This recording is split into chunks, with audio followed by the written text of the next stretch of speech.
Now, the Igbo Community Association in the Federal Capital Territory has called on President Bola Tinubu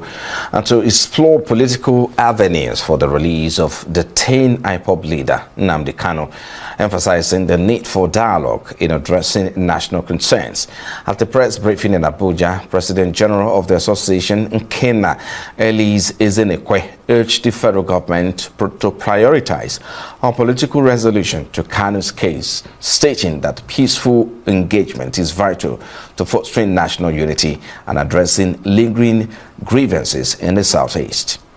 We, the Igbos in the Federal Capital Territory, are calling on the sensitivities of the federal government of Nigeria, the President of Nigeria, His Excellency Bola Ahmed Tinubu, and we are calling on the judiciary and the sons and daughters, the eminent children of the Southeast, to please put their heads together and see for the release of Nnamdi Kanu from detention. It will also enable him to see the gravesite of his father. While calling for that, we also call for the president to draw from his wealth of being an activist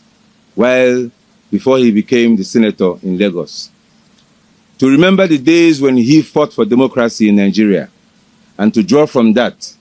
to know that he's the only president that we know that has ever been an activist in this light, and we know that he understands partially, if not totally, the struggle that Nnamdi Kanu has been embarking on.